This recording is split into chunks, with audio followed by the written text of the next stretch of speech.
So ரஷ்ய அதிபர் Vladimir Putin அவர்களுடைய 2 நாள் இந்திய பயணம்.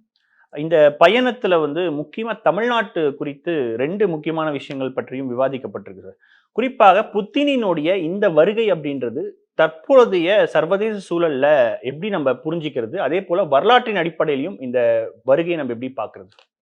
இல்ல இதுக்கு நிறைய முக்கியத்துவம் நம்ம தர வேண்டிய அவசியம் இல்ல. அதாவது எப்பவுமே ஒரு உறவ வளர்க்கிறதுக்கு, அந்த உறவுல கவனம் செலுத்தி, அத அப்பப்போ அதற்கு நீர் ஊற்ற வேண்டுமென்னா, அதுக்கு நீர் ஊற்றணும். அதுக்கு உரம் போட வேண்டிய நேரத்தில உரம் போடணும். நம்ம தொடர்பே இல்லாத இருந்தோம்னா, அந்த உறவு அ அதே அ கனத்தோடவும், அதே ஆழத்தோடவும், அதே நெருக்கத்தோடவும் இருக்கும்னு சொல்ல முடியாது. 4 ஆண்டுகள் ஆச்சு அவர் வந்து இங்க.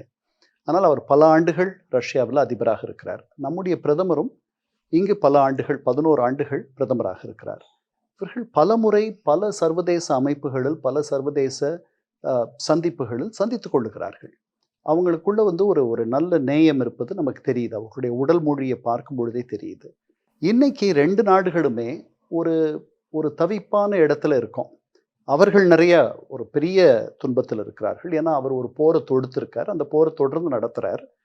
அவர் மேல சர்வதேச குற்றவியல் நீதிமன்றம் அவர வந்து போர் குற்றவாளியாக அ புகார் சொல்லி, குற்றம் சுமத்தி, அவருக்கு ஒரு கைது வாரண்ட் ஆணைய பிறப்பிச்சிருக்கு. நெதன்யாகு மாரி. ஆமா, 2 பேர் மேலயும் நெத்தன்யாகு மேலயும் சரி, இவர் மேலயும் சரி. 2 பேருமே போர் குற்றவாளியாக குற்றம் சுமத்தப்பட்டவர்கள்.